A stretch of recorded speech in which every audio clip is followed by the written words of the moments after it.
When my boyfriend told me he had no wallet and had to crash at another woman's place, I didn't argue. I simply gathered every gift I'd ever given him and delivered them straight to her doorstep. His raging 4 a.m. messages lit up my phone, but what came after uncovered the truth he thought I'd never find. I found his wallet in his nightstand drawer at 9:47 p.m., the same wallet he'd just texted me about losing across town. My hand was still holding my phone, his message glowing on the screen. Babe, my wallet's gone. Stuck across town with no cash for a ride. Crashing at Sienna's tonight. Don't worry, okay? I stared at the brown leather sitting there perfectly intact, credit cards visible through the clear window, and something inside me went absolutely silent. Not the silence of shock. The silence of finally understanding. He wasn't across town. He wasn't stranded. He wasn't helpless. He was at another woman's apartment and he thought I was too tired, too trusting, too beaten down to check. I picked up the wallet, felt its weight in my palm and made a decision that would change everything. If he wanted to spend the night at Sienna's place so badly, I'd make sure he got everything he needed. Starting with every single gift I'd ever wasted on him. I'm Clara, and this is the night I stopped believing his lies. The text had arrived 20 minutes earlier while I was wiping down the last table at Rosewood Diner. I'd been working a double, 7 in the morning until 9 at night, and my feet were killing me. The kitchen lights flickered overhead like they'd been doing for weeks, casting everything in that sickly yellow glow that made even fresh food look spoiled. I'd pulled out my phone with one hand while the other kept scrubbing at a ketchup stain that had probably been there since lunch. When I read August's message, my hands had gone cold. Not the gradual cold of forgetting your gloves in winter, but instant bone-deep cold that started in my fingertips and shot straight up my arms into my chest. I'd stood there under those dying fluorescent lights, reading those words over and over while Janelle called out good night from the back door and the cook scraped down the grill with sounds like nails on metal. Everything felt distant, underwater, like I was watching my life happen to someone else. I'd clocked out without saying anything to anyone, grabbed my coat from the hook by the staff bathroom, and walked home through streets that smelled like October rain and wet pavement. $47 in tips sat folded in my apron pocket, money that would go toward whichever bill was screaming loudest this week. The gas notice or the internet warning or maybe just groceries if I was lucky. 3.5 years. That's how long I'd been with August. 3.5 years of working doubles and split shifts while he figured himself out, and explored opportunities, and built his network. 3.5 years of me carrying us both financially while he promised things were about to turn around. Any day now, just wait and see. My apartment building came into view. All peeling paint and crooked mailboxes, the kind of place where the elevator had been broken for 2 months and nobody expected it to get fixed. I'd climbed 3 flights of stairs, my legs protesting every step, and found 2 disconnection notices taped to my door. Gas and internet. Both printed on that aggressive neon paper designed to humiliate you, to announce your struggles to every neighbor who walked past. I'd peeled them off and shoved them in my coat pocket, adding them to the collection of evidence that documented exactly how one-sided our relationship had become. Inside, the apartment had been dark and silent except for the rhythmic drip from the bathroom faucet. The faucet August had promised to fix 8 months ago. Then 6 months ago. Then he'd stopped promising and I'd stopped asking, just put a bowl underneath to catch the water and tried not to hear it when I was trying to sleep. I'd dropped my keys on the counter and they'd clattered too loud in the quiet. Then I'd pulled out my phone and read his message again, really studying it this time. Babe, my wallet's gone. Stuck across town with no cash for a ride. Crashing at Sienna's tonight. Don't worry, okay? Each word felt deliberate. Chosen. Babe, to create false intimacy. Wallet's gone, to manufacture a crisis. Stuck across town, to explain why he couldn't come home. Sienna's tonight, to test exactly how much disrespect I'd swallow without protest. And finally, don't worry, okay? The preemptive silencing of any objection I might dare to raise. Something had shifted in my chest then. Not broken, clarified. Like a bone that's been set wrong for years suddenly snapping back into its proper place. I'd walked to the hall closet and pulled out the cardboard box from last Christmas. The one that had held his noise-canceling headphones. The ones he'd begged for. The ones I'd worked 3 weeks of overtime to afford. Then, moving with strange mechanical calm, I'd opened the drawer of his nightstand. That's where I'd found it. The wallet. His wallet. The brown leather one I'd given him for our second anniversary, the one he'd researched for weeks before dropping hints until I finally understood what he wanted. The one I'd saved for by skipping lunches and walking to work instead of taking the bus. It sat there perfectly intact, credit cards lined up in their slots, his driver's license visible through the clear plastic window. Even some cash tucked in the billfold. I'd picked it up, felt its weight in my hand, and that's when the silence came. Not the silence of shock or confusion. The silence of finally, completely understanding. He wasn't across town. He wasn't stranded without money or options. He wasn't some helpless victim of circumstance who needed to crash at a friend's place. He was lying. Deliberately. Calculatedly. And he'd assumed I was too exhausted from working 10-hour shifts, too beaten down by 3 years of carrying us both, too trained to accept his excuses to ever think of checking his story. Tina. The name burned in my mind. I'd met her twice, and both times had left me with that sick feeling in my stomach that women learn to trust even when we're told we're being paranoid. The first time was at Marcus's birthday party last spring. She'd monopolized August's attention for hours, touching his shoulder when she talked, laughing too loud at his jokes, leaning into him like I wasn't standing right there holding a beer I didn't even want to drink. When I'd mentioned feeling uncomfortable on the drive home, August had turned it back on me so smoothly I'd almost missed the manipulation. You're being paranoid, Clara. He's just friendly. You're inventing drama because you're insecure. The second time was 3 months ago when I'd gotten off work early and decided to surprise him with lunch at that coffee shop downtown. I'd walked in and found them hunched over his laptop together, her hand resting casually on his forearm. They'd both looked up startled when I appeared at their table, and August had been too quick with his explanation. We're just collaborating on a project idea.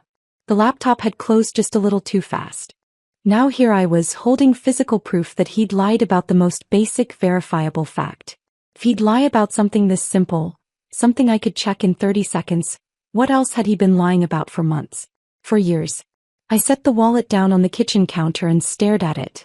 My reflection looked back at me from the darkened window above the sink, still in my diner uniform with its permanent grease stains, hair pulled back in a ponytail that had started falling apart hours ago, exhaustion written across every feature. But something in my eyes looked different.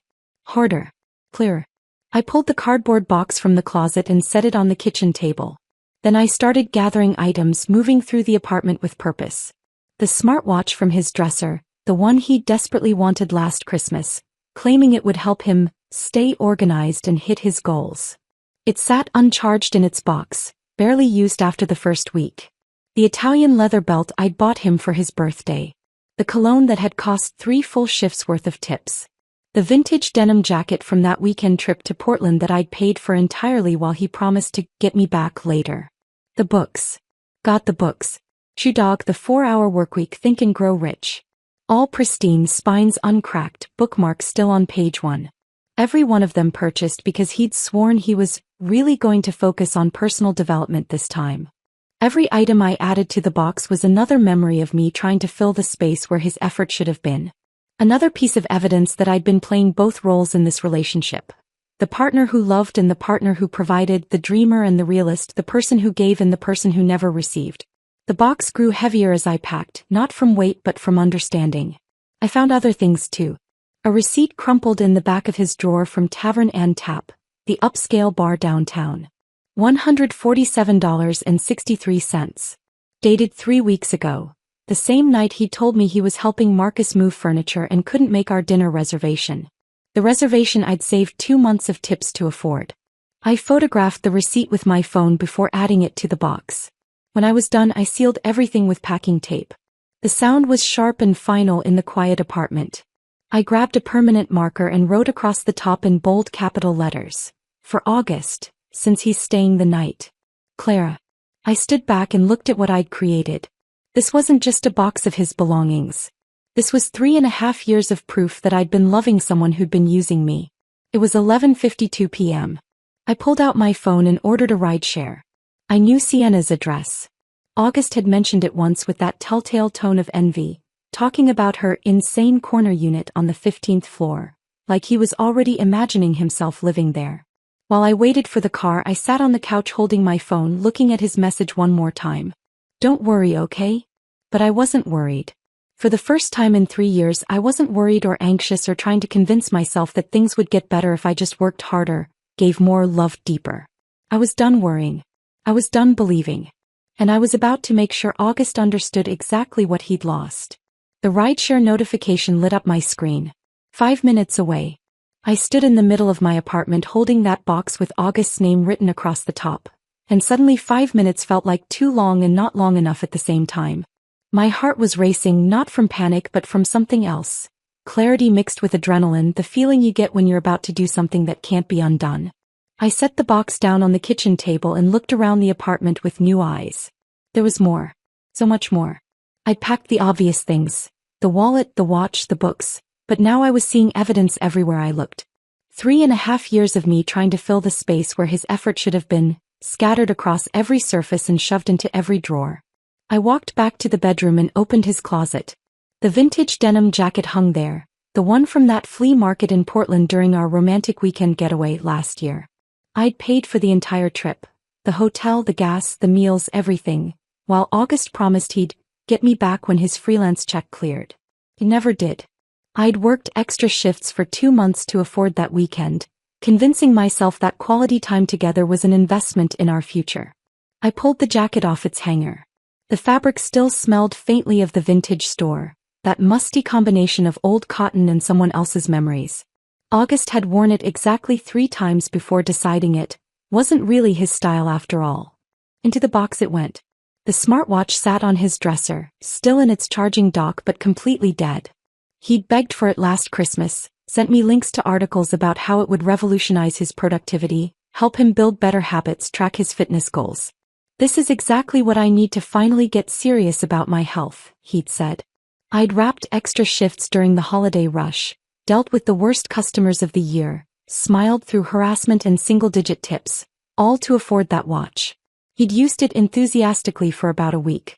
Then sporadically for another week. Then never again. I unplugged it from the charger and added it to the box. The Italian leather belt hung on the back of the bathroom door. I'd found it at a boutique downtown during my lunch break, spending money I should have saved for groceries because August had admired a similar one in a magazine and I'd wanted to surprise him. $78 for a belt. I remembered standing at the register with my debit card, mentally calculating whether I could make it to next payday on what would be left. The belt came off the hook and joined everything else. I moved through the apartment like I was cataloging evidence for a trial. The cologne on the bathroom counter. The bottle still 3/4 full despite costing more than my electric bill. 3 full shifts worth of tips for a scent he'd worn maybe twice before saying it was too strong, and going back to his drugstore body spray. The wireless speaker on the kitchen windowsill, dusty and unused, purchased because he needed it for his morning motivation routine, that lasted all of 4 days before he went back to sleeping until noon. The running shoes in the closet, barely scuffed, that he'd insisted would get him back in shape and help him clear his head for better focus. I'd bought them instead of replacing my own work shoes that had holes in the soles. I'd been stuffing cardboard inside my sneakers to cover the worn-through spots while brand new Nikes sat unused in our closet.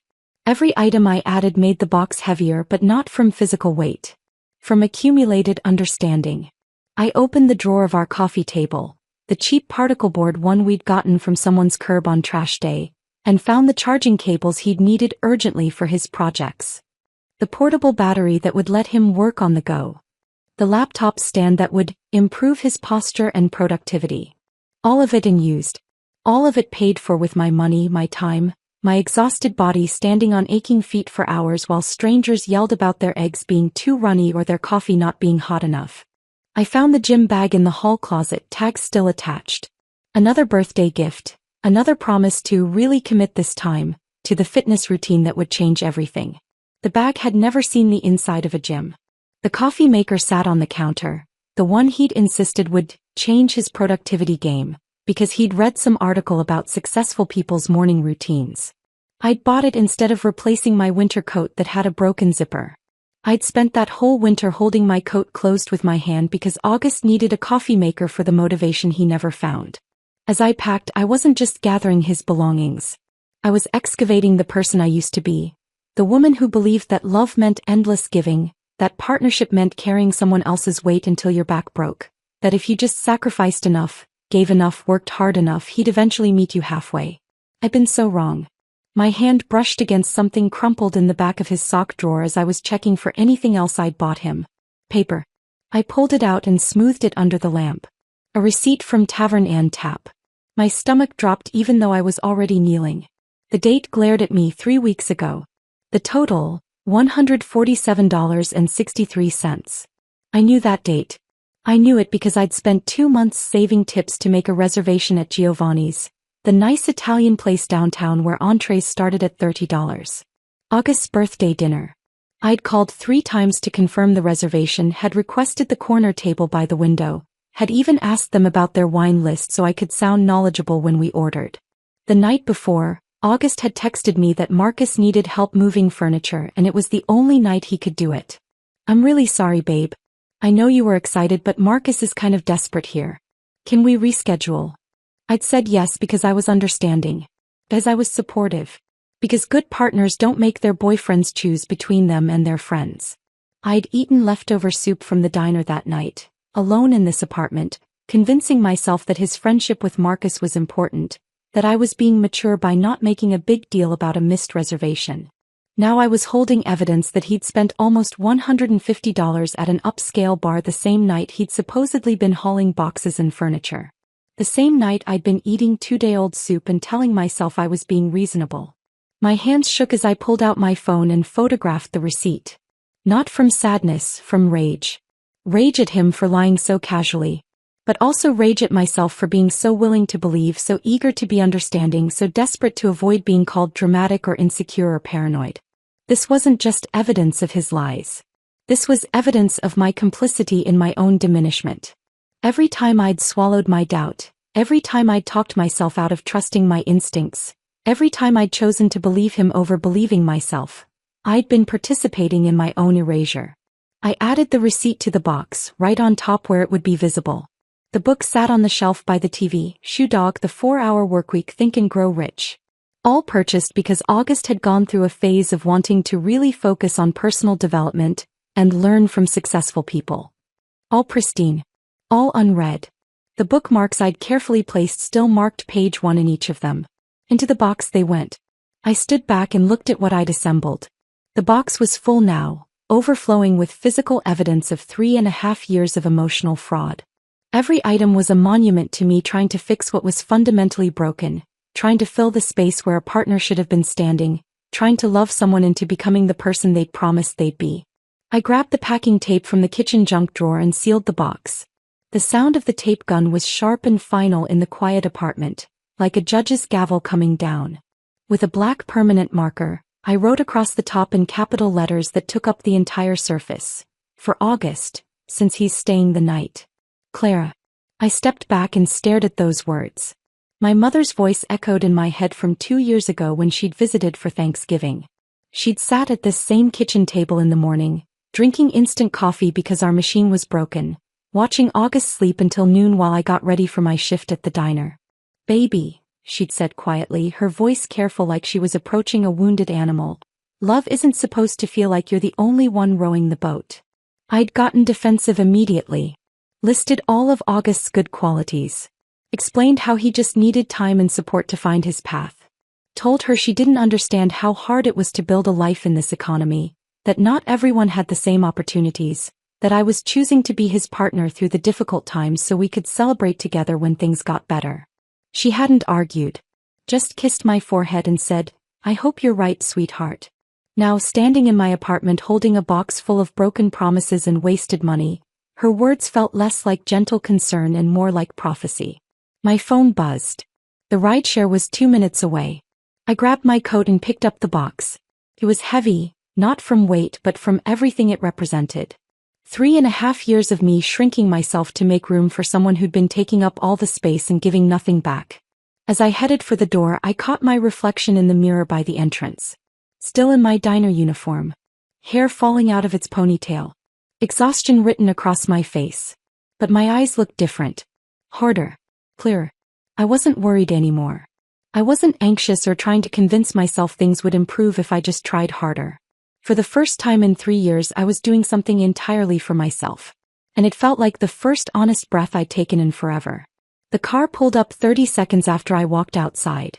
A silver sedan with a dent in the passenger door and an air freshener that smelled like artificial pine.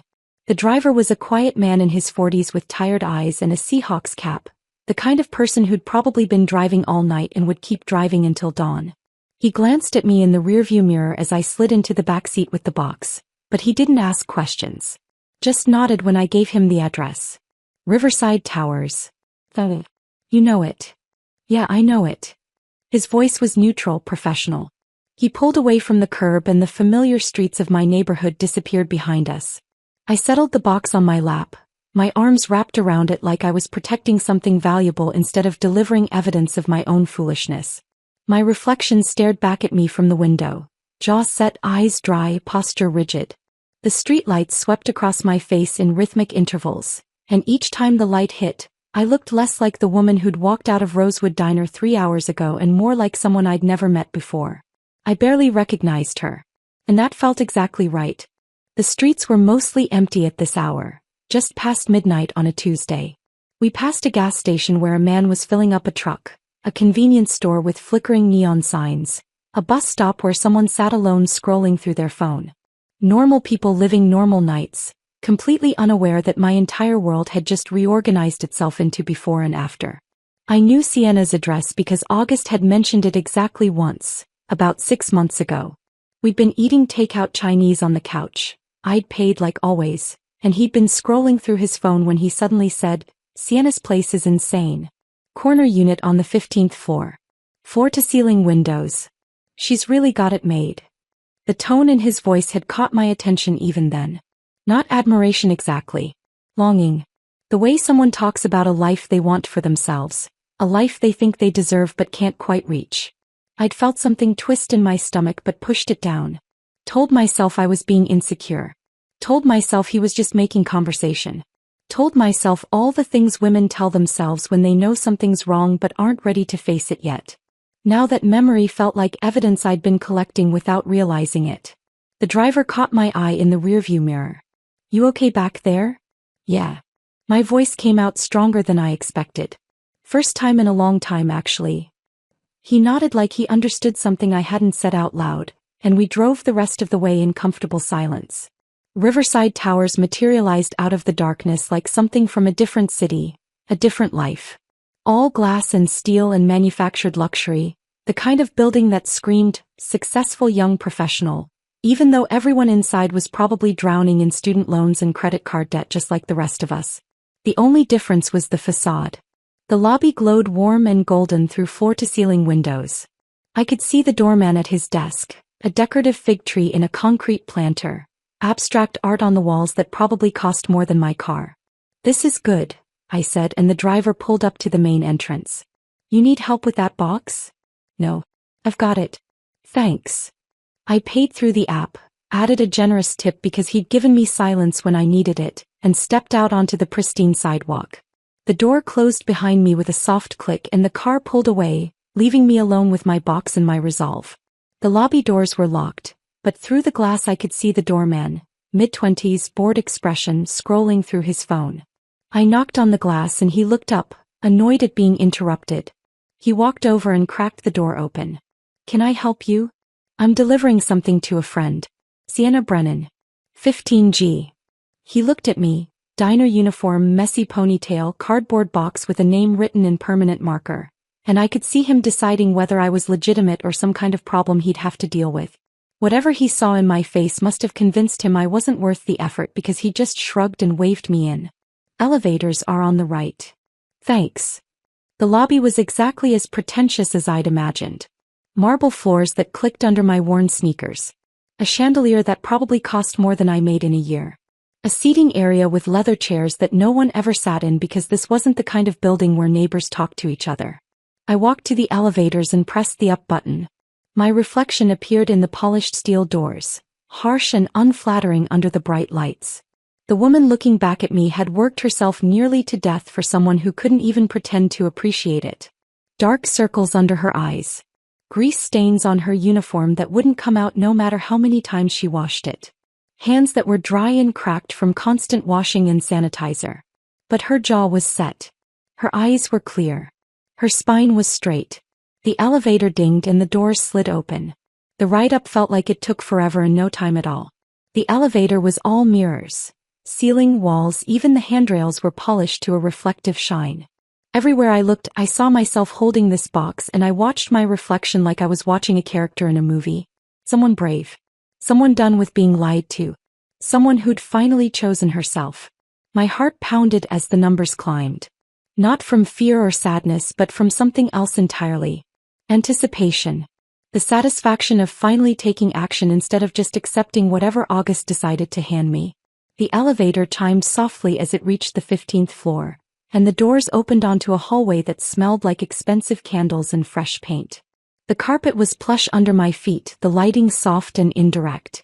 Apartment doors lined both sides, each one identical except for the brushed steel numbers. I found 15G at the end of the hall. Corner unit just like August had said. I wondered how many times he'd been here, how many lies he'd told to explain away his absences, how many times I'd believed him because believing was easier than facing the truth. I set the box down directly in front of her door and straightened my shoulders. Then I knocked 3 times. Loud. Deliberate. The kind of knocking that says I'm not going away until you answer. I heard movement inside. Footsteps approaching. A pause, probably looking through the peephole. Then the sound of locks turning. The door opened.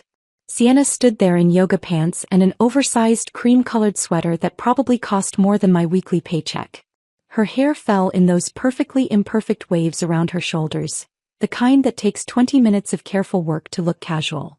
She held a wine glass in one hand, red wine half empty, and her expression cycled through emotions faster than I could name them. Confusion first. Then recognition. Then something that looked an awful lot like guilt trying to hide behind a forced smile. Clara. Her voice came out uncertain, like she couldn't quite believe I was standing in her hallway. What are you? I didn't let her finish. These belong to August. My voice came out steady and cold, nothing like the woman who used to apologize for taking up space. Since he's staying here tonight, I thought you should have them. You know, for convenience. Her face drained of color. The wine glass trembled in her hand, the red liquid sloshing dangerously close to the rim. He's not. I don't know what you think is happening, but... The words tumbled out defensive and panicked. Exactly how someone sounds when they're caught in a lie they haven't prepared for. I watched her scramble for an explanation, watched her eyes dart to the box and then back to my face, watched her try to calculate how much I knew and how she could spin this. I pulled out my phone with deliberate slowness, brought up the photo of the Tavern Ann tap receipt, and held it inches from her face. 3 weeks ago, I said, my voice level and factual like I was presenting evidence in court. $147 for drinks and appetizers.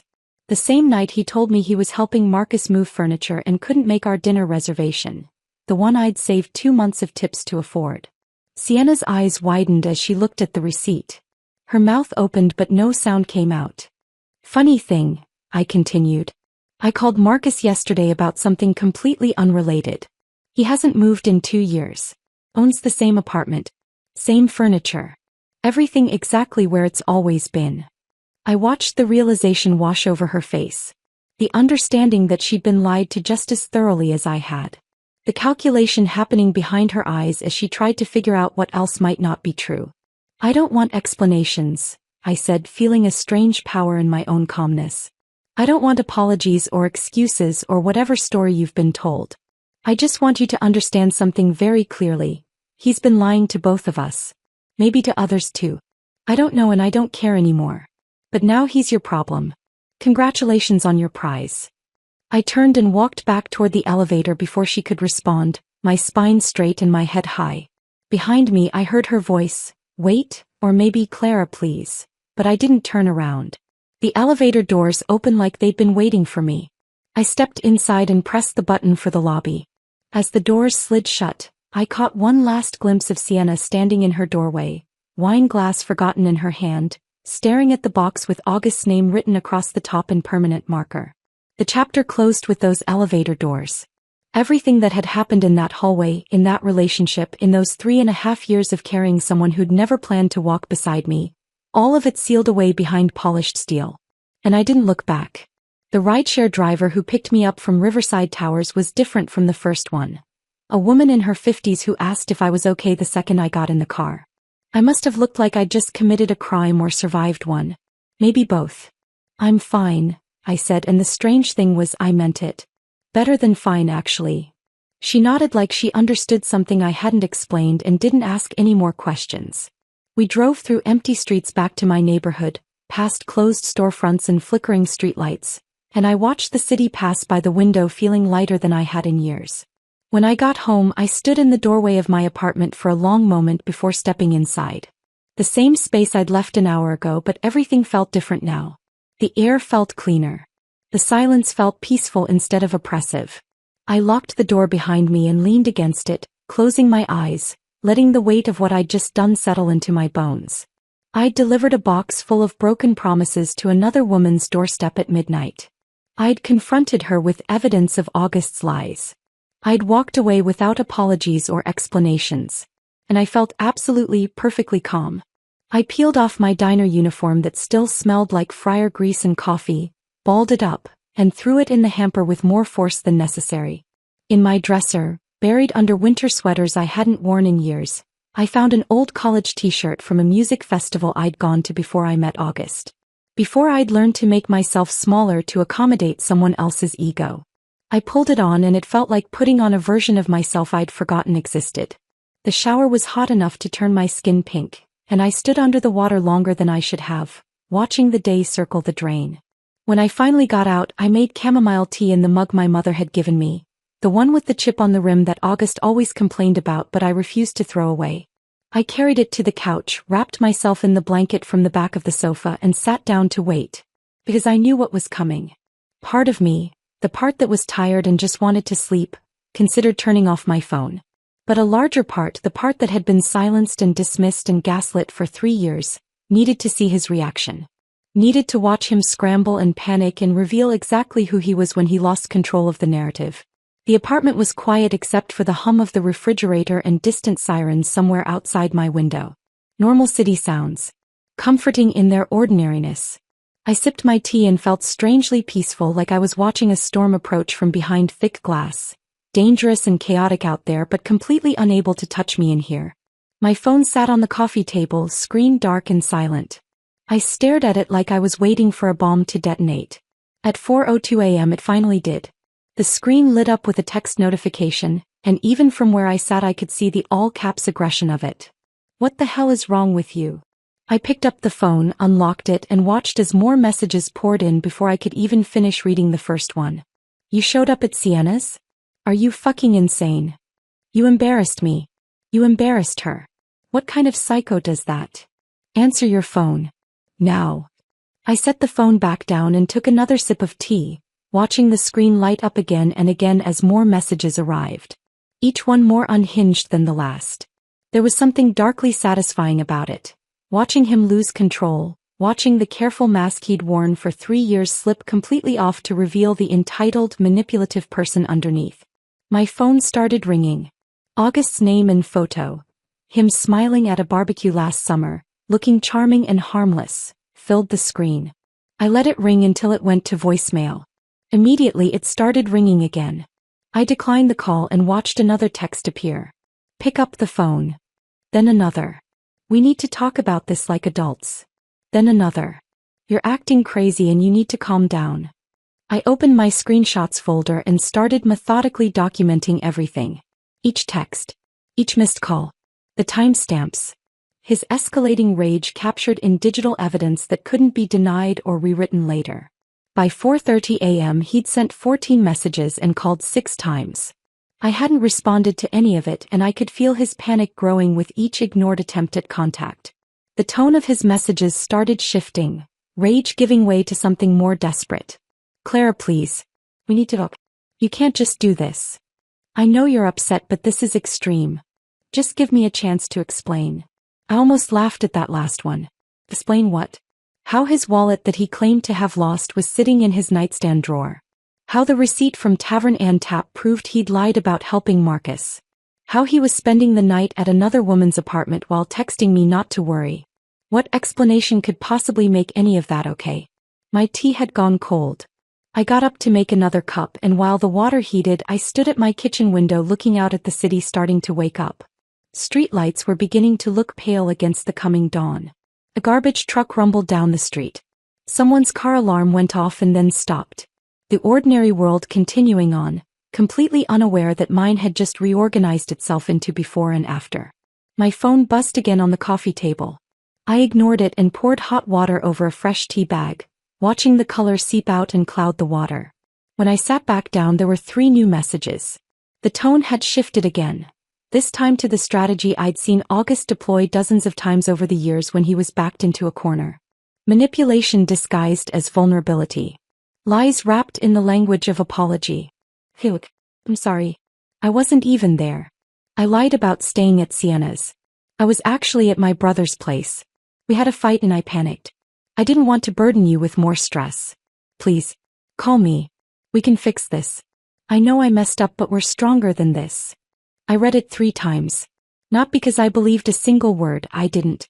But because it revealed something important about how little he thought of me, how thoroughly he underestimated my intelligence.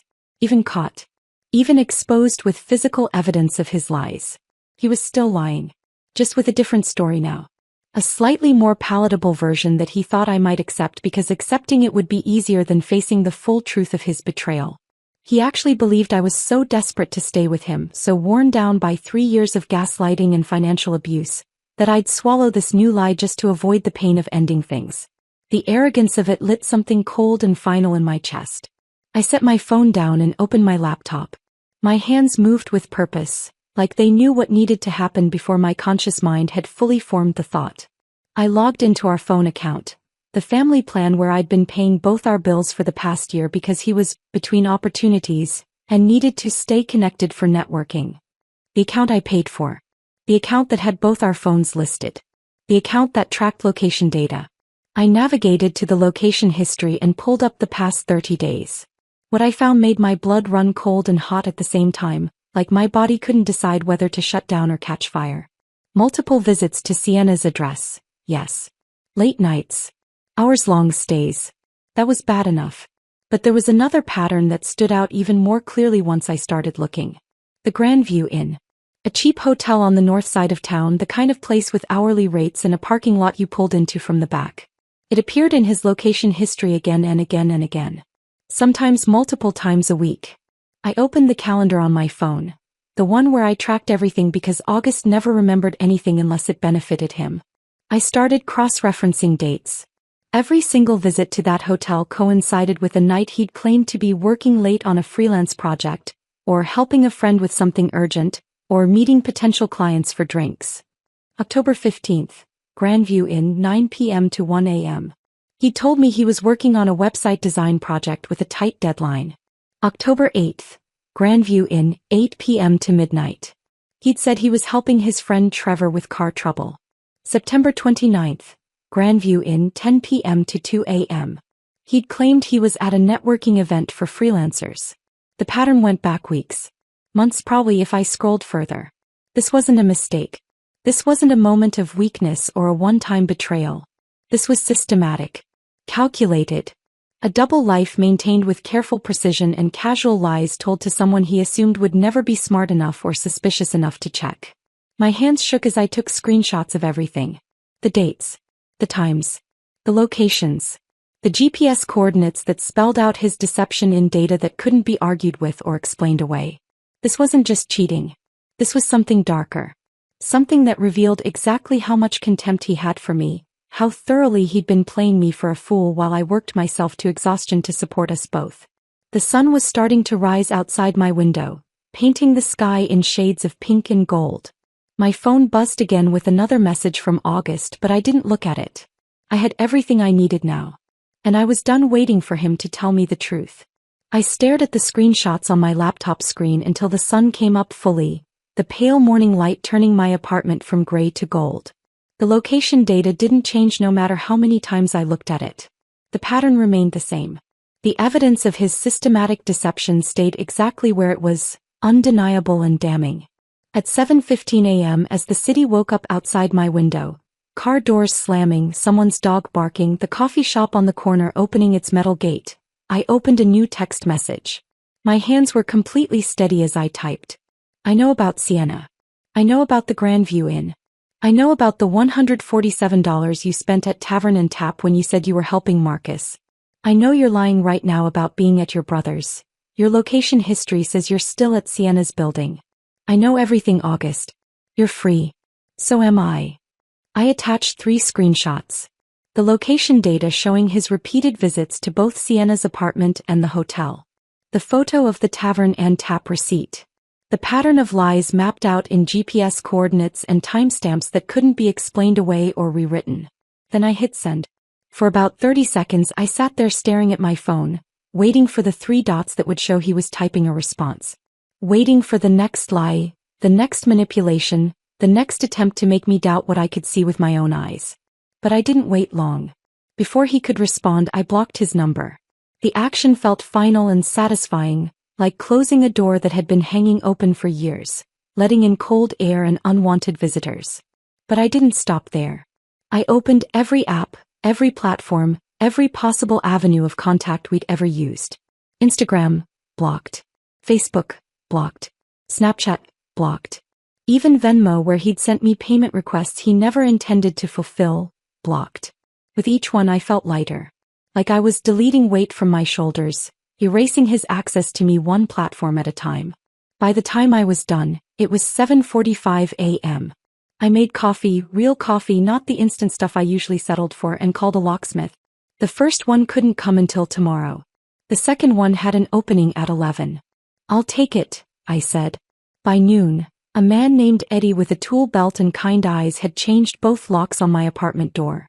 He didn't ask why I needed it done so urgently on a Wednesday morning. Just did the work, handed me 2 new keys and told me to have a good day. August's old key no longer opened my door. That felt more significant than it probably should have. The next 2 days passed in a strange bubble of calm that I didn't quite trust. I went to work at Rosewood Diner like always, but everything felt different. I smiled at customers and the smiles felt real instead of performed. I poured coffee and didn't spill it because my hands weren't shaking with exhaustion or anxiety. I collected my tips and put them in my pocket instead of an envelope marked for someone else's bills. Janelle noticed something had changed. She cornered me by the coffee station during the lunch rush on Thursday and studied my face like she was trying to solve a puzzle. "Did you get your hair cut?" she asked. "No." "Same hair." "New makeup." "Same makeup." "Actually, no makeup." She tilted her head, still trying to figure it out. "Something's different." "Look, I don't know." "Taller." I laughed at that. "I'm the same height I've always been." "Not physically taller. Just, like you take up more space or something." She grabbed the coffee pot I was holding and filled it from the machine. "It's a good look on you. Keep it." I realized later what she meant. I'd stopped apologizing for existing. Stopped making myself smaller to accommodate everyone else's comfort. Stopped shrinking back when someone needed to get past me or when a customer was rude or when another waitress wanted the better section. I'd started standing up straight and making eye contact and saying, "Excuse me," instead of "sorry," when someone was in my way. On Thursday evening I made dinner in my quiet apartment. Nothing fancy, just scrambled eggs and toast, but I set the table like it mattered. Used a real plate instead of eating out of the pan. Poured water into an actual glass instead of drinking from the tap. Small things, but they felt like reclaiming something I'd lost without noticing. I was halfway through eating when my phone rang. Unknown number. My first instinct was to let it go to voicemail. I'd been getting a few calls from numbers I didn't recognize, probably August trying to get through the blocks I'd put up. But something made me answer. Maybe curiosity. Maybe the confidence of knowing I could hang up whenever I wanted. "Hello. Clara." A woman's voice. "Kiki. Kitten. This is Sienna." My entire body went rigid. My fork stopped halfway to my mouth and I set it down carefully on my plate, suddenly not hungry anymore. "I know you probably don't want to talk to me," she continued quickly, like she was afraid I'd hang up before she could get the words out. "And I completely understand if you just want to tell me to leave you alone. But I need to tell you something. You deserve to know. I should have hung up. Should have blocked this number too and gone back to my eggs and my quiet evening and my new life without August in it. But I didn't." "I'm listening," I said. I heard her take a breath like she was steadying herself. After you left that night. After I saw the box and the receipt and everything you said. I confronted August. He tried to deny it at first. Said you were being crazy, that you'd always been jealous and insecure, that you were making things up because you couldn't handle the breakup. My jaw clenched at that. Even now, even caught, he was trying to paint me as the problem. But I pushed him, Sienna continued. I showed him the receipt photo you'd shown me. Asked him to explain it.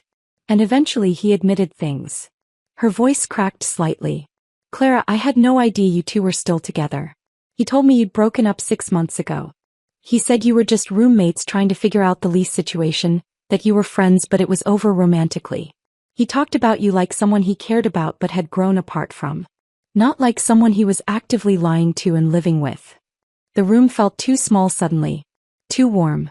I got up and opened the window, letting in the cool October air and the sounds of the city below. I believed him, Sienna said, and now she was crying. I believed him because he seemed so sincere. Because he told me about how hard the breakup had been but how mature you both were being about it. Because he showed me texts that made it sound like you two were just coordinating bills and apartment stuff. I never would have. I'm not that person, Clara. I don't go after men who are in relationships. But he made me think there was no relationship to go after. Part of me wanted to feel satisfaction at her distress. Wanted to say something cruel about her being naive or stupid. But I couldn't. Because I heard myself in her voice. The shock of realizing you'd been lied to, the shame of having believed someone who was playing you, the anger at yourself for not seeing it sooner. We'd both been manipulated by the same person. Both told carefully crafted lies designed specifically for us. Both made to feel like we were special, chosen, the one he really wanted. Thank you for telling me, I said, because I didn't know what else to say. There's more, Sienna said, her voice dropping even lower. I haven't been able to stop thinking about this. About what else he might have lied about.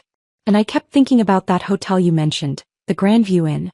The name looked familiar, like I'd seen it somewhere before. My stomach dropped even though I was standing still. I went through old texts, she continued. From back in July. He'd mentioned meeting someone there for a business thing.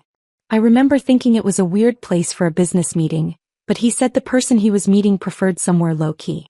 I didn't push it. I closed my eyes, already knowing where this was going. Yesterday I called the hotel. I made up a story about thinking I'd left my credit card there and wanting to check if they'd found it. I got transferred to the bar manager. And Clara, there's someone else. The words hung in the air like smoke. A bartender who works at the hotel restaurant. Her name is Rachel. The manager let it slip when I was asking about the date I'd been there. He said something like, "Oh, that would have been Rachel's shift. She would remember if someone left a card because she's really careful about that stuff." And then he said, Sienna's voice broke. He said, August's girlfriend is always really on top of things like that. The room tilted sideways. I gripped the windowsill to steady myself. I played dumb. Asked who August was. And the manager got all flustered, realized he'd said too much. But he confirmed that August is a regular there. That he and Rachel have been seeing each other. At least 4 months, Clara. Maybe longer. I couldn't breathe right. The air felt too thick. After I hung up, I did more digging, Sienna said. I have a friend who knows people who work there. She made some calls. Clara, he's been juggling at least 3 of us. You, me, and Rachel. Maybe more. Each of us thinking we were the only one. Each of us being lied to in exactly the way we'd be most likely to believe. My eggs sat cold and congealing on the plate. My apartment felt different suddenly, not peaceful but exposed. Like I'd been living in a house with glass walls and everyone could see and accept me. Sienna kept talking, explaining what else she'd learned, how the timeline matched up, how August had been managing multiple relationships with the precision of someone who'd done this before. But her voice sounded distant now. When we finally hung up 20 minutes later, I stood at my window staring out at the street below. At the ordinary world continuing on. At people walking dogs and getting in cars and living their normal lives with their normal problems. I'd thought finding his wallet was the revelation. Thought delivering the box to Sienna's door was the climax.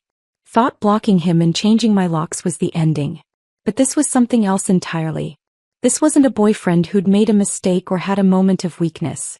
This was someone who'd been living multiple lives simultaneously, telling each woman exactly what she needed to hear, manufacturing crises and explanations and excuses with the skill of someone who'd perfected the art of deception. And I'd been so tired, so beaten down by working myself to death to support us both, that I'd never seen it.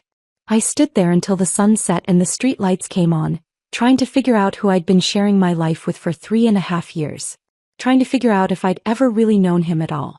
I didn't sleep that night. I sat at my kitchen table with every drawer and filing cabinet in my apartment opened, pulling out papers I'd saved without really knowing why. Receipts I'd shoved in coat pockets. Bank statements I'd filed away. Text message screenshots I'd taken during arguments when August had denied saying things I knew he'd said. 3.5 years of evidence I didn't realize I'd been collecting. By the time the sun came up Friday morning, my kitchen table was covered in organized stacks. Bank statements. Venmo transaction histories. Receipts for gifts. Text conversations. A timeline I'd constructed on notebook paper with dates and amounts and broken promises laid out in chronological order. The number at the bottom made my stomach hurt. $4,300. That was just the money I could prove with documentation. The actual amount was probably higher. Cash I'd given him that left no paper trail, meals I'd paid for without keeping receipts, utilities and groceries that came out of my account month after month while he contributed nothing. I made coffee and stared at the evidence spread across my table. It looked different in the morning light. Not like memories anymore. Like a case file. At 9 o'clock I called Jordan. We'd gone to community college together 5 years ago. Both of us trying to figure out what we wanted to be, both of us working part-time jobs to pay for classes. He'd figured it out, got into tech, now worked for some startup downtown doing something with data that I didn't fully understand but that paid him enough to live alone in a decent apartment. I'd gotten stuck at Rosewood Diner and stayed stuck. Clara? Everything okay? His voice sounded concerned. I didn't usually call him this early. Can you meet me for coffee? I need advice. Yeah, of course. When? I'm on my lunch break at noon. The diner. I'll be there. The morning shift dragged. Every customer seemed to need something. More coffee, extra cream, their eggs remade because they were too runny or not runny enough. Janelle kept giving me concerned looks but didn't ask questions, which I appreciated. At noon, Jordan showed up in his usual hoodie and jeans, looking exactly like he always did except his sneakers were new and probably cost more than my weekly paycheck. He slid into the booth in the back corner, the one the staff used for breaks, and I brought over 2 coffees and the folder I'd prepared. So what's going on? He asked. You sounded stressed on the phone. I set the folder on the table between us. I broke up with August. His eyebrows shot up. Finally. What happened? I gave him the short version. The text about the lost wallet that wasn't lost, finding evidence of him staying at Sienna's place, the other women, the systematic lying. Jordan's expression shifted from surprise to anger to something that looked like he wanted to say, I told you so, but was holding back. Good, he finally said. He was always a user, Clara. I'm glad you saw it. There's more, I said and pushed the folder toward him. The money part. He opened it and started reading. I watched his face as he went through the bank statements, the Venmo transactions with their optimistic notes. Car repair emergency. Investment opportunity, will pay you back Friday. Temporary loan until my check clears. None of which had ever been repaid. Jesus, Clara, Jordan said softly. He looked up at me. This is over $4,000. 4,300, I said. That's just what I can prove. The actual amount is higher. He kept flipping through pages. Text messages where August had promised repayment. My bank statements showing rent payments for 18 straight months with no contribution from him despite living in my apartment. Receipts for gifts I'd bought him. Birthday presents, Christmas presents, just because presents, that added up to thousands more. Clara, Jordan said carefully, setting down the folder. You know you can file a small claims case for this, right? This isn't just you helping your boyfriend. This is fraud. You have documentation. The word hit me like cold water. Fraud. I'd been calling it helping. Supporting. Being a good partner. August had called it borrowing from someone who loves him, temporary loans, investments in our shared future. The law apparently called it something else entirely. I didn't even know that was an option, I admitted. You can absolutely do this, Jordan said. Small claims court is designed for exactly this kind of situation. The limit is like 10,000 in this state, so you're well under that. And you have evidence for everything. That's the hard part, and you've already done it. He pulled out his phone and started typing. I know someone. A lawyer friend. Well, friend of a friend who does consultations. Her name's Ms. Vance. Let me see if she has any openings this week. Jordan, I can't afford a lawyer. Consultations are free. And honestly, for something this clear-cut, you probably don't even need one.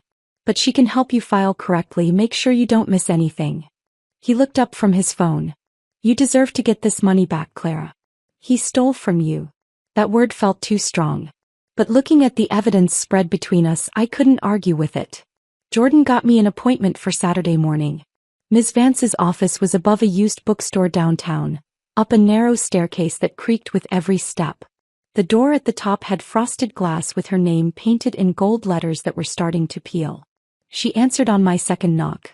A woman in her 50s with gray hair cut short, sharp eyes behind rectangular glasses, and a no-nonsense manner that reminded me of my high school math teacher. The kind of person who didn't tolerate excuses or bullshit. You must be Clara. Jordan said you'd be coming. Come in, sit. Her office was small but organized. Bookshelves full of legal texts, a desk covered in neat stacks of papers, 2 chairs facing each other with a small table between them. It smelled like old paper and coffee. I sat down and handed her the folder I'd prepared. She opened it without small talk and started reading. I watched her face as she went through everything. Professional neutrality at first. She'd probably seen hundreds of cases like this. But as she kept reading, her expression shifted. Her jaw tightened. Her eyes narrowed. By the time she got to the text messages where August had promised repayment, next week, over and over again for 18 months, she looked genuinely angry. Clara, she said after 20 minutes, setting down the folder. This is one of the most clear-cut cases of financial exploitation I've seen in years. You have documentation for everything. The loans with explicit promises of repayment. The shared expenses he never contributed to despite living with you. The pattern of deception laid out in his own words. She pulled out a legal pad and started making notes. In small claims court, you don't even need a lawyer. You can represent yourself with this evidence and you'd win. But I want to help you file correctly. Make sure you don't miss anything. Because I've seen too many women lose money to men who think kindness is the same as being stupid. Her words hit something deep inside me. My eyes burned and I felt tears threatening for the first time since this whole thing started. Not sad tears. Angry tears. Validating tears. Tears that said someone finally believed me without me having to prove or explain or justify. How long will it take?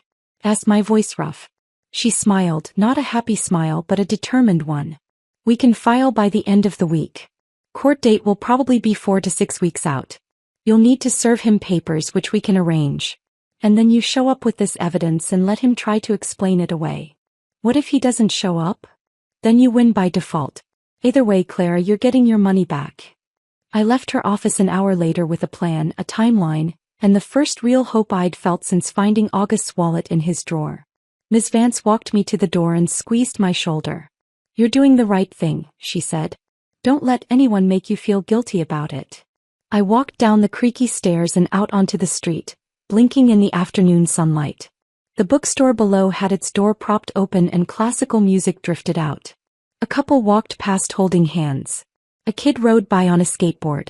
The ordinary world continuing on while mine reorganized itself into something I could finally control.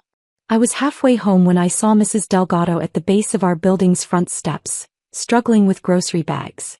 She was 72, had lived in apartment 2B for 30 years, and had been widowed for a decade. I'd helped her before, carrying things, fixing her computer, explaining how to use her phone, and she always insisted on paying me back with food or coffee or advice I didn't know I needed. Mrs. Delgado let me help. She looked up, her face breaking into a relieved smile.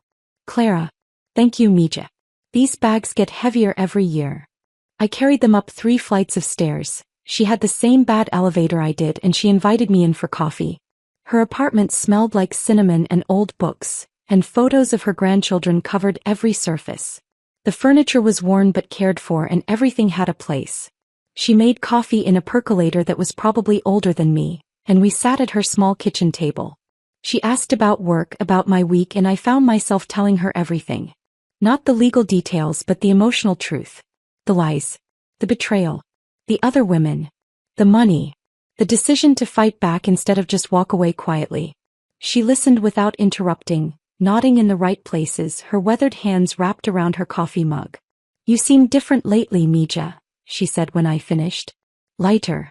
Like you put down something heavy you'd been carrying too long." "I feel different," I admitted. "Stronger maybe. Or just less tired."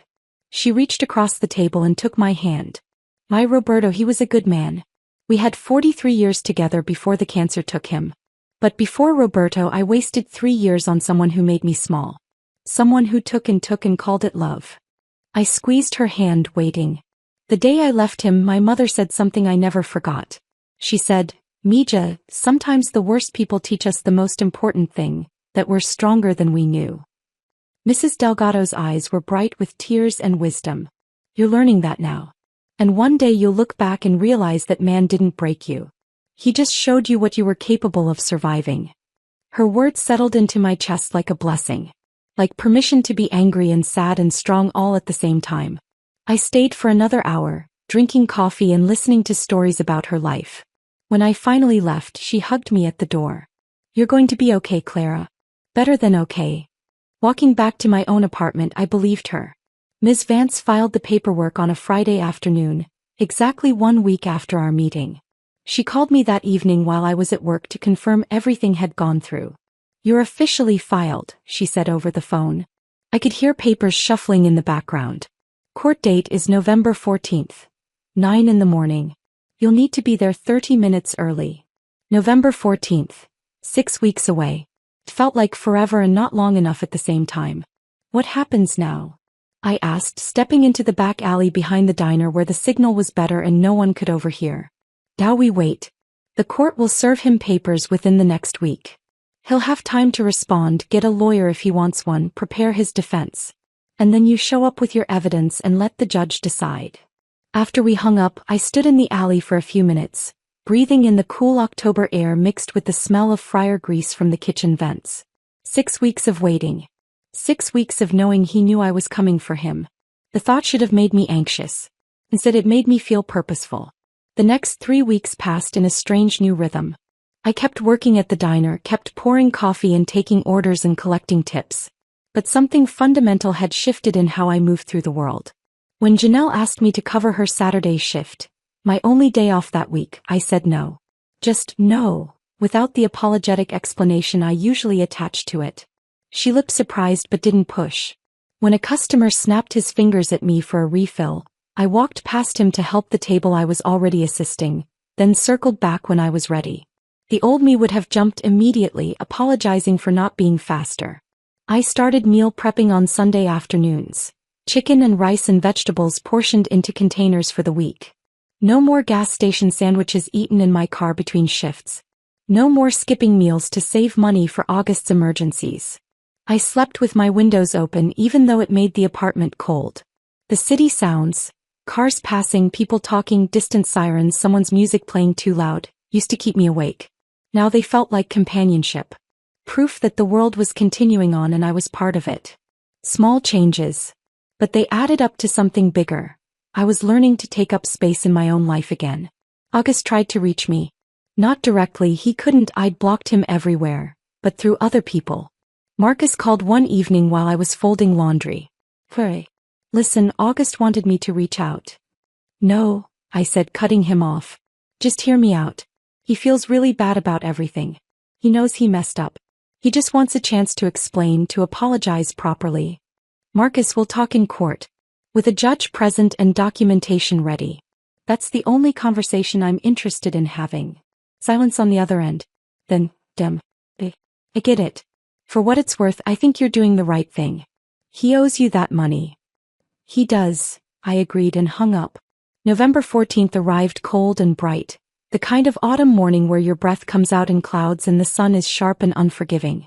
I'd taken the day off work, told my manager I had a medical appointment, which wasn't technically true but felt close enough to honest. I put on the one professional outfit I owned, black pants and a white blouse I'd bought 2 years ago for a job interview at a bank that never called me back. The pants were a little loose now. I'd lost weight over the past month without trying, probably from stress or from actually eating regular meals instead of whatever was cheapest. I arrived at the courthouse 30 minutes early like Ms. Vance had instructed. The building was exactly what I'd expected. Institutional and impersonal, all fluorescent lights and scuffed linoleum floors and plastic chairs bolted to the ground. People sat scattered throughout the waiting area looking anxious or angry or resigned to their fates. I found a seat near the window and pulled out my folder of evidence, even though I'd already reviewed it a dozen times. The receipts, the bank statements, the text messages, the timeline I'd constructed showing 3.5 years of broken promises. Clara. I looked up. Ms. Vance was walking toward me in a gray suit, carrying a briefcase that looked like it had seen better decades. "You ready?" she asked. "As ready as I'll ever be." "Good. Remember, speak clearly, stick to the facts, let the evidence do the heavy lifting. The judge has seen your documentation already. This is just formality at this point." I nodded, my stomach tight with nerves that felt different from anxiety. More like anticipation. That's when I saw him. August walked through the main doors with someone I didn't recognize. A woman in her 30s with blonde hair and an expensive-looking coat, touching his arm in that possessive way I'd seen before. On Sienna. On me, probably back when I'd thought he was mine. Not Sienna. Not Rachel from the hotel. Someone new. Or someone old I'd never known about. He was wearing a button-down shirt I'd never seen, dark jeans, shoes that looked recently polished. Like he'd dressed up for court. Like he thought looking presentable would somehow erase what he'd done. When he spotted me, his face did something complicated. Surprise melting into anger, then something that might have been shame, then settling into a forced neutrality that didn't reach his eyes. I held his gaze. Didn't look away. Didn't smile or frown or give him anything to read. After a few seconds he was the one who broke eye contact. The woman with him whispered something in his ear and he nodded, and they sat on the opposite side of the waiting area. She kept glancing at me like she was trying to figure out who I was and why I mattered. Good luck with that, I thought. You'll figure it out eventually. Or you won't, and he'll move on to the next one. Clara Martinez? A clerk called my name from the doorway. I stood, grabbed my folder and followed Ms. Vance into the courtroom. It was smaller than I'd imagined. More like a conference room than the dramatic courtrooms you see on TV. The judge sat at an elevated desk at the front, a woman in her 60s with gray hair and reading glasses on a chain. There was a table for me and Ms. Vance on one side, another table on the other side where August and his lawyer would sit. August came in a minute later with a public defender who looked like he'd rather be anywhere else. Young, maybe fresh out of law school, shuffling papers with the energy of someone who hadn't prepared adequately. The proceedings started quickly. The judge reviewed the case summary, asked if both parties were present, then turned to me. "Ms. Martinez, you're claiming the defendant owes you $4,300 in unpaid loans. Is that correct?" "Yes, Your Honor." "And you have documentation?" "Yes, Your Honor." I opened my folder and Ms. Vance helped me present everything. The bank statements showing direct transfers to August's account with notes like, car repair loan, and temporary help until paycheck. The Venmo transactions with dates and descriptions. The text messages where he'd promised repayment next week over and over for months. The receipts for shared rent that I'd paid alone for 18 months while he lived in my apartment. The judge reviewed each piece carefully, making notes. Then she turned to August. "Mr. Reeves, do you dispute that you received this money from Ms. Martinez?" August's lawyer stood. "Your Honor, my client acknowledges receiving financial support from Ms. Martinez during their relationship. However, he contends that this was mutual support between partners, not loans with repayment obligations. Does your client have any documentation showing his financial contributions to their shared household?" The lawyer shuffled his papers. "No, Your Honor, but does your client have any evidence that these transfers were intended as gifts rather than loans?" More shuffling. The nature of romantic relationships often involves. "I'll take that as a no." The judge looked back at the text messages, reading one out loud. "Thanks, babe, I'll pay you back as soon as my check clears next Friday." That was sent on March 12th. "Did that check clear, Mr. Reeves?" August shifted in his seat. "I had unexpected expenses." That's not what I asked. Did you repay Ms. Martinez as promised? No, but... Thank you. The judge made another note. She reviewed the evidence for another few minutes in silence while my heart pounded so hard I could feel it in my throat. Finally, she looked up.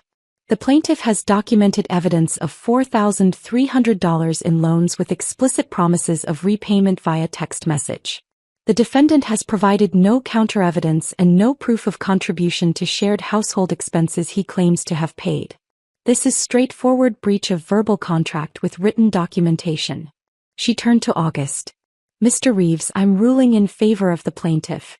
You are ordered to repay Ms. Martinez the full amount of $4,300, plus court fees of $287, for a total of $4,587.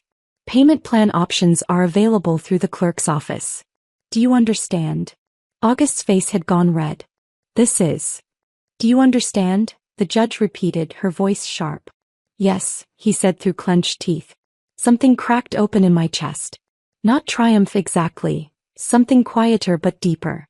Vindication. Validation. The knowledge that I wasn't crazy, wasn't dramatic, wasn't making things up. I'd been right all along. As we filed out of the courtroom, I felt lighter than I had in years. Ms. Vance squeezed my shoulder. Well done. He has 30 days to start payment or face additional penalties.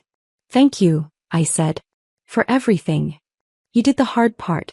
I just filed paperwork. I was walking toward my car in the parking lot when I heard footsteps behind me.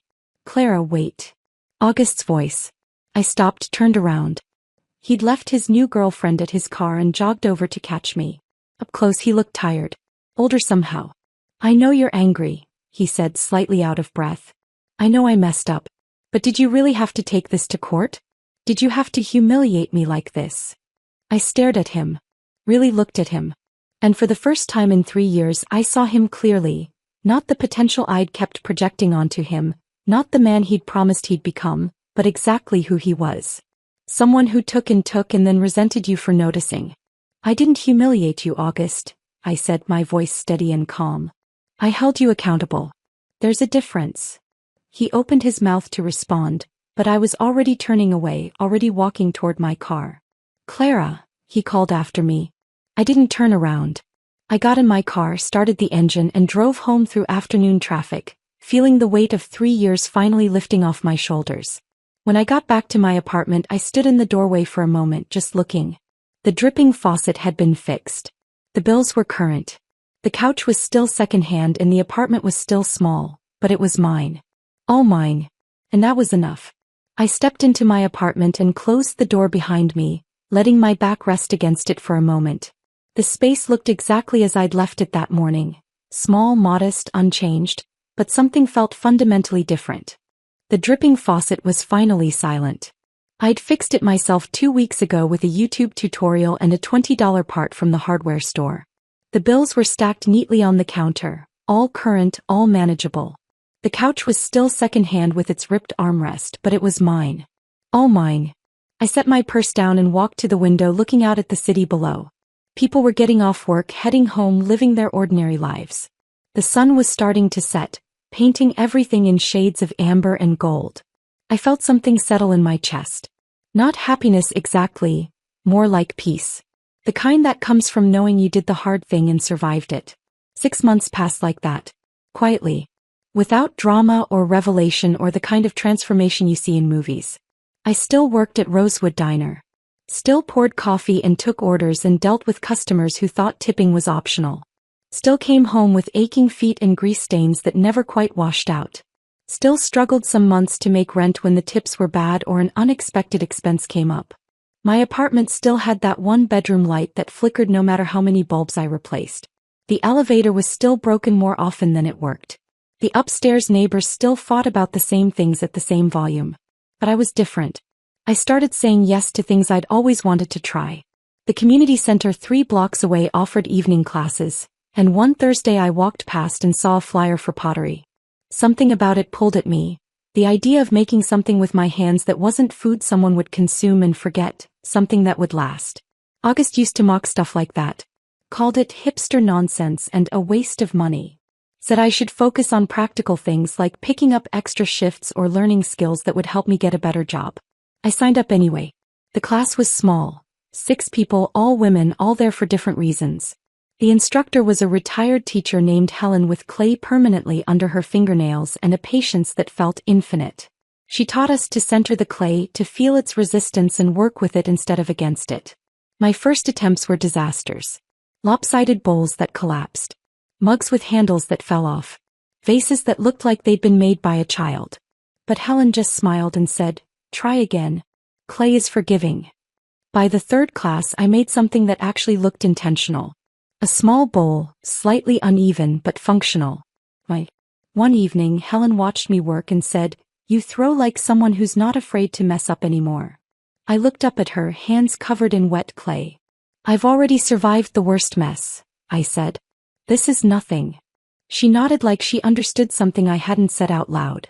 The money from the court judgment came in irregular installments. $200 here. $150 there. Always a few days before the deadline, like August was testing how close he could cut it without facing penalties. Always with the energy of someone being forced to do something rather than someone trying to make amends. I deposited each check without ceremony and transferred the money to a savings account I'd opened specifically for this. The first savings account I'd had in my adult life. I labeled it Clara's Future on the bank website, and every time I logged in and saw the balance growing even slowly, even in tiny increments, it felt like reclaiming something that had been stolen.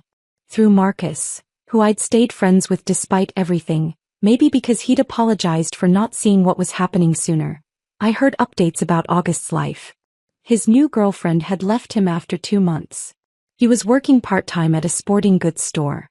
He'd moved into a studio apartment on the north side that Marcus described as kind of depressing. "He's going through a hard time," Marcus said one evening when we met for coffee. I stirred sugar into my cup and felt absolutely nothing. Not satisfaction. Not sympathy. Not even curiosity about the details. "We all go through hard times," I said. "The difference is how you treat people when you do." Marcus nodded slowly. "Yeah. You're right." August had become what he always should have been. Someone from my past who taught me an important lesson. Not about love or relationships or trust, but about what I would and wouldn't accept. About the difference between supporting someone and being used by them. I didn't think about him much anymore. When I did, it was with the same emotional distance I'd feel remembering a bad restaurant or a movie I didn't like. A thing that happened. A mistake I wouldn't repeat. Spring came slowly, the way it does in the city. A few warm days mixed in with cold ones, trees budding gradually, people starting to sit outside at coffee shops again. On a Saturday morning in late April, almost 9 months after the night I'd delivered that box to Sienna's door, I was sitting on my fire escape with coffee and a book when I heard Mrs. Delgado's voice from 2 floors below. "Mija. You up there?" I looked down. She was leaning out her window, waving up at me. "Yeah, Mrs. Delgado. What's up?" "I'm making tamales. Come down and help me, these old hands need young energy." I laughed and climbed down the fire escape, letting myself in through her always unlocked window like I'd done a dozen times before. Her kitchen smelled like corn and spices and decades of family recipes. The counter was covered in ingredients. Corn husks soaking in a bowl, seasoned pork in one pot, masa in another. She handed me an apron and put me to work.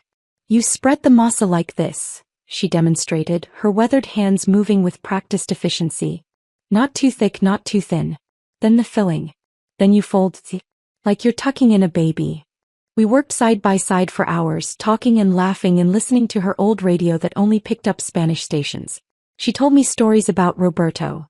Not the sanitized, romanticized version people tell about their dead spouses, but the real thing. The fights they'd had about money. The time he forgot their anniversary and she made him sleep on the couch for a week. The years it took them to really understand each other. "Love isn't what they show you in the movies, Mija," she said, pressing filling into a corn husk. "It's work. Every day you choose it. And both people have to be doing the choosing or it doesn't work." "The difference between Roberto and August," she continued, not looking up from her folding, "is that Roberto grew up and August never will. Some people are still waiting for life to accommodate them. Other people rise to meet life where it is." I thought about that as we worked, my hands learning the muscle memory of something her mother had taught her 60 years ago in Guadalajara, something passed down through generations of women who'd survived harder things than heartbreak. When we finished, she packed up a dozen tamales for me to take home. At her door, she hugged me tight and said, "You're going to be just fine, Clara. Better than fine." I believed her. That evening, I sat on my couch, the same couch where I'd read August's text about the missing wallet almost a year ago, and looked around my small apartment.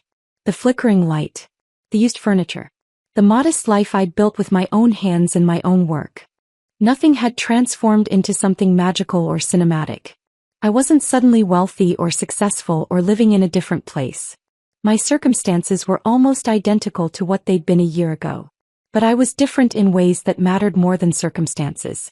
I knew the difference between love and exploitation now. Between partnership and parasitism. Between staying because you hope things will change and leaving because you know they won't.